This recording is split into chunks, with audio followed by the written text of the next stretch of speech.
Hi, David here with Destination Human. Welcome to a beautiful fall day here in Kentucky. Beautiful today. Sun is shining, overcast a little bit, but all enjoyable. Sun's bright, but weather to me has changed dramatically. I mean, I felt the fall in the air a month ago, to the point where I knew things were going to be starting to change. And look at this. Everything's changing. Colors, leaves are falling very, very quickly. Farmers said that they actually were harvesting crops 2 to 3 weeks early, so for the area. I'm going to present some stuff about the magnetosphere after this. Nice little presentation. I hope you guys enjoy it. But I'll be presenting some things that I'm seeing with the magnetosphere, and want to present that to you as far as the how it's affecting us, as far as the sun's radiation upon the earth, and why it's concerning me more and more. There's a lot of factors that go along with this, and which I'll present that to you also. But I just want to wish you folks goodwill. I'm praying for you all.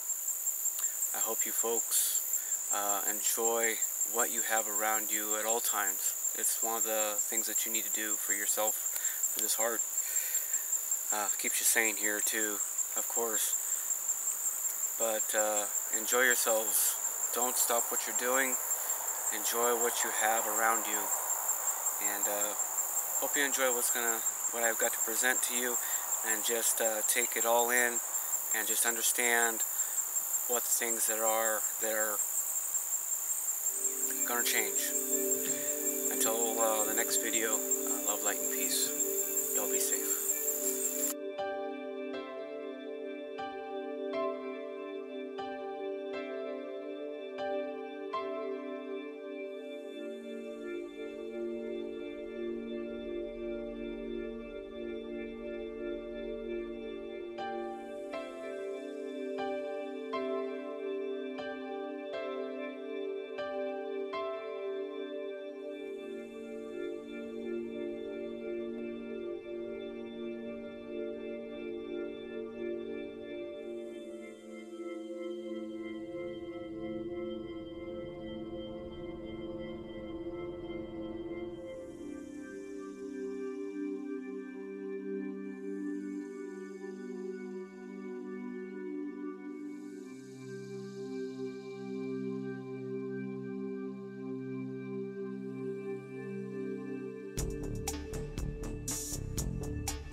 Okay, let's get started. As I stated in the video, we are in a very delicate balance. The sun, with its gravitational pull, its ever blasting solar wind with coronal mass ejections against the Earth, keeps it in a very tight bind.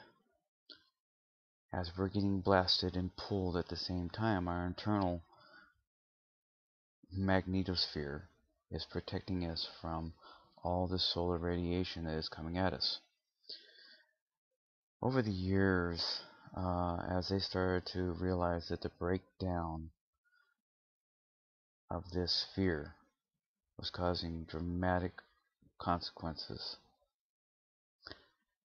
let's move on to a little simpler pattern here.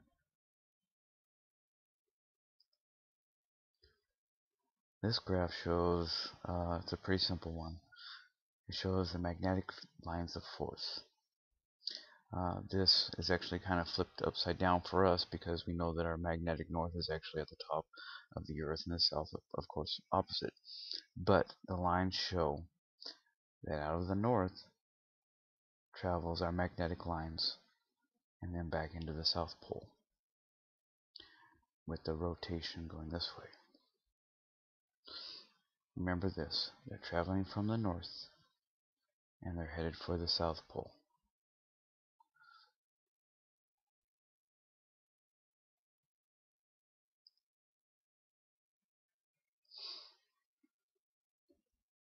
As you know, there is a geographical North Pole and there's a magnetic North Pole. The degree of difference between this is 23.4. Actually, it has changed by a few more degrees since the earthquake in Japan, but a lot of the information still out there still represents this as 23.4 degrees. And these are showing how the magnetic lines are laying out on the Earth. We have three very distinct magnetic lines that protect us, which are these three here. And these are internal. These help protect us from other solar radiation and so on. But once they start breaking down into these areas, we're into trouble. We're into a whole lot of trouble. So this is how this lays out. Okay, go on to the next graph.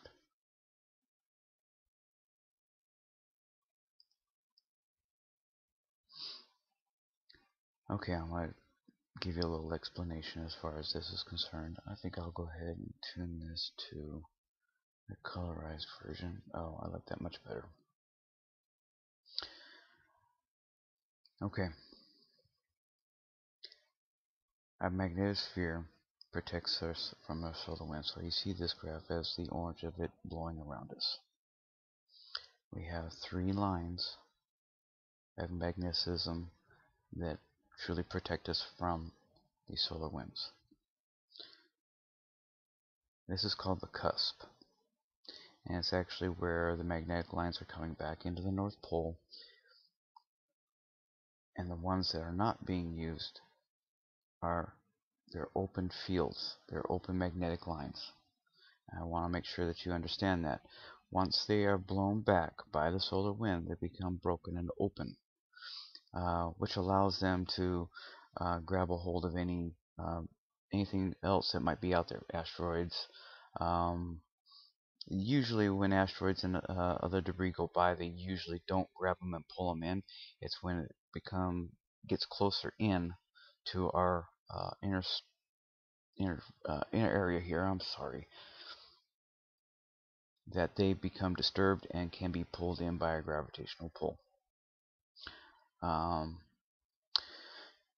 We have an auroral zone, which is that fantastic aurora borealis that we see as the northern lights, excited particles by the radiation that's being pulled in. Now, remember, this is being pulled in to the North Pole. This is called the cusp. This is the funnel. This is what is allowing the solar radiation to be able to enter down into our ionosphere and through the middle of our Earth. This is the part that I want you to watch when I go into the other simulations later on.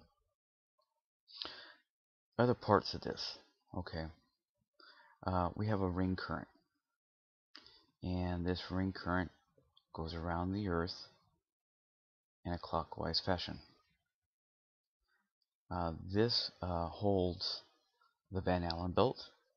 It also holds the newly discovered antimatter and antiproton belts that they have discovered.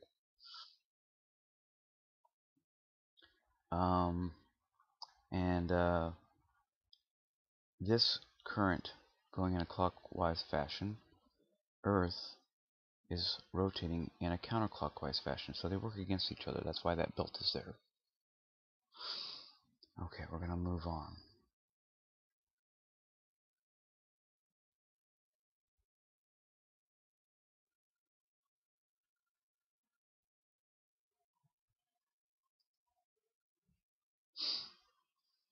Okay, we're looking at the solar wind again. The middle pause. This is where our solar winds are blown back by our magnetosphere. This is our polar cusp. And there's another very, very large one that's here at the top of both north and south poles, which are protected fairly well. Though at the southern pole we have a hole down here, which has been allowing a lot more solar radiation during their spring, summer, and fall to enter here. Okay.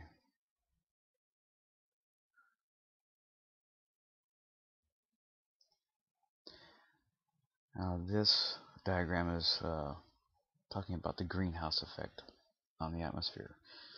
Yes, there are greenhouse gases that are up in the upper atmosphere, and yes, they have been increasing, but that is not the reason why we have global warming. It's because of the sun's radiation that has built up so greatly because of our deterioration of the magnetosphere. Has been breaking down. And I'm going to go to one last picture here. This is a simulation of the magnetosphere. It's one that I use the most. It updates daily. The pictures are updated every 15 to 20 minutes, so you can see this very, very well. An explanation of this: these are our magnetic lines. I spoke of 3 distinct rings of magnetic lines that protect us. They're hard to see in this one, but there are 3. There's one inner, there's a second, and here's our third. Okay, the 4th and 5th actually do close back around this when the solar winds have died down. This is showing the pressure. Being this was from October the 7th, this was a day that at a point in time during the day, this was taken 2:33 UT time. At this point during the day, we were getting a heavy dose of particulates, though at that point in time our solar wind was low. This one here, this graph here, shows the density of particulates per cubic centimeter. And as you see, this jumps up. That's what this blast is here. These 2 graphs represent the harmful radiation that enter our atmosphere. When they're in the green, we're being protected. We're doing very well. When they start dipping into the reds is when radiation is being infiltrated into our atmosphere more than it should. And this last box here is the ionosphere convection. These are showing the convection of the ionosphere, the northern lights. We're looking at a northern view of this from the North Pole. And as you see, there are two sets of lines here. Okay,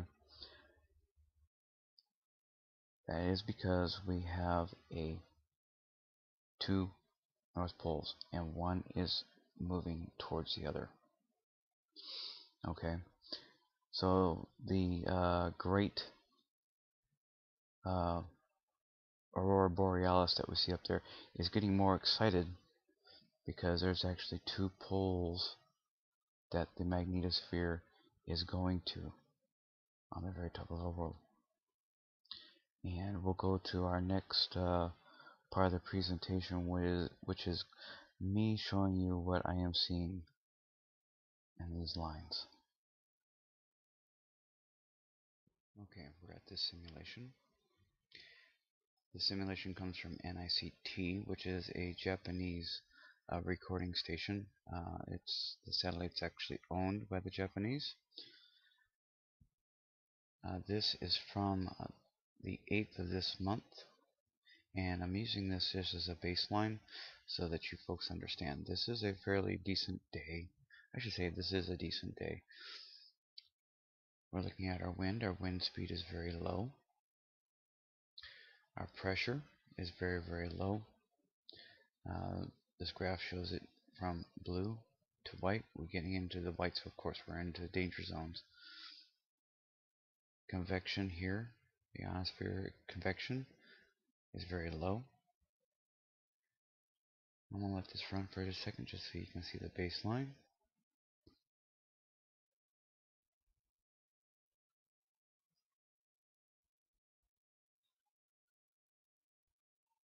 Okay, now we're going to move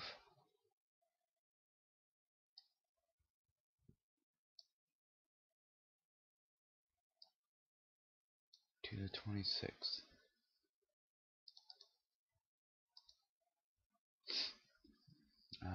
This is the day that the information first came back up after being down for 5 days. At this point in time, everything is still coming back online. This is from the 26th of last month. Please forgive some of the information here at the very beginning because it's incorrect. Like I said, everything was coming back online. But we're going to move into the rest of the regular information here in just a moment once everything comes into view. Okay, I'm pausing this now. We're looking at our three distinct spheres of magnetism, our magnetosphere, with the magnetic lines being blown back. At this point in time, pressure is fairly low, convection is very low. Everything seems to be at a fairly normal state. Particulates, as far as the harmful radiation coming through, is a little high right now, only because this cusp is at a very large opening. Now this cusp, even though it can be large, it can be a huge funnel or it can be a small funnel. The problem being when the winds pick up, the cusp can close down or it can open depending on the situation.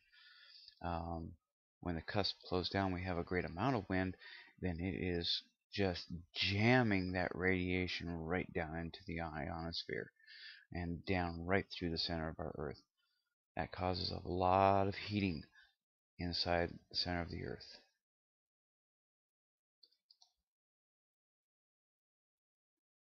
I'll let this run for just a second, and we're going to see a blast. At this point in time, the wind picked up, the density picked up, the particulates went down, they actually went into the green zone for just a second here. You see these? That's because the wind was so fast it's being blown past. The cusp is a little wide, but the wind is being generated over the top of it. The ionosphere is getting very excited. Okay, we're going to move on.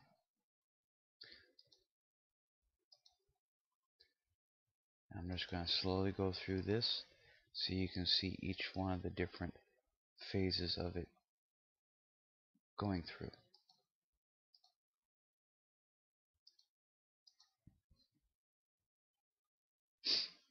Okay, this is a good point to stop. Okay, wind is fairly high.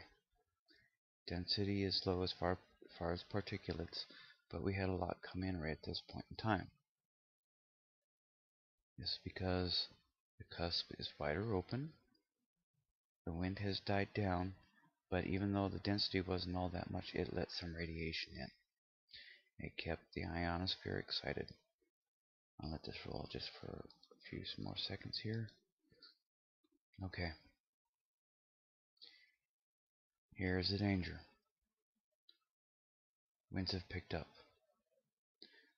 The density of the harmful particulates is very low, but because of it getting jammed into this small, tiny funnel, look at the particulates here. Okay.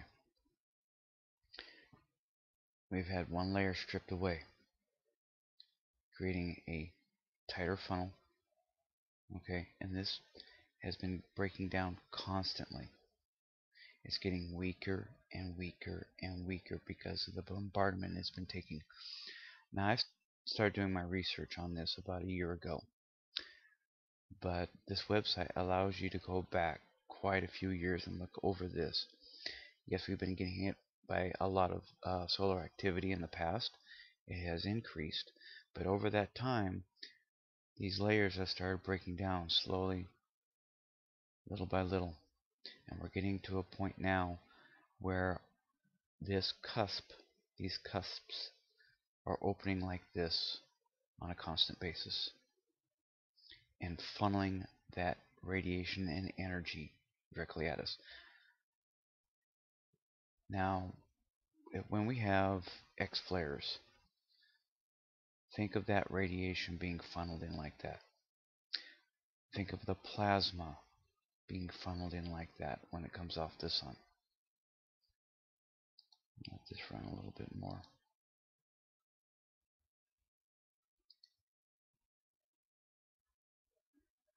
Very dangerous right here, where it closes and opens back up again. That layer disappearing. We're down to 2 layers here. Look at the convection. Absolutely going nuts. Our pressure is way up there. Look at this cusp. It's small, it's defined. Think of that radiation just hitting that and just being shot at us. The winds are fairly high. The density in the particulates is still low here at this point. But look at this. The harmful radiation that has entered is off the chart. Completely off the chart.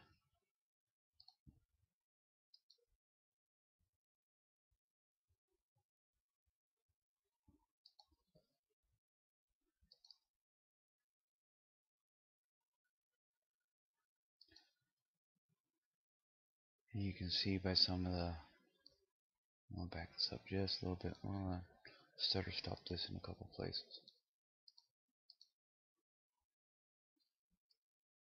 And this is opening up constantly. Okay. We're in a particular situation where this is going to become a constant. The breakdown of the magnetosphere has been coming on as a constant basis. They've known about this for years.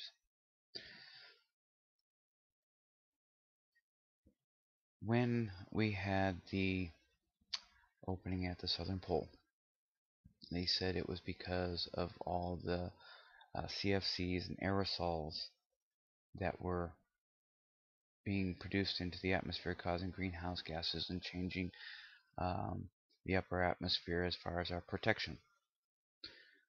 That's why they said no, we wanted to stop the aerosols or reduce them so that way we're not doing so much damage. Same thing with the CFCs used in refrigeration, which is something I know much about. These aerosols were not taken off the market to protect us in this way. The aerosols were being used to introduce chemtrails into our upper atmosphere to try to protect us from this radiation that's being infiltrated into the atmosphere. It reflects the base of the radiation coming in, reflects the secondary also. What they didn't count on is once they start putting up this shield of chemicals into our skies, that they realized that they were doing more harm than good. Because of that situation, the radiation now drops into our atmosphere, bounces back up, and reflects back down on top of us. That is why you have your global warming. That is why we're having glacier rebound. We're in a process of the Earth warming up from the inside, warming up from the outside, melting off all the snow and ice. It is changing our weather dramatically. Weather patterns have changed so much over the past year, it's incredible. We are in a portion of our lives where we are going to see such a huge change in our Earth that we won't be able to understand why. And we did it to ourselves. We let it happen to ourselves.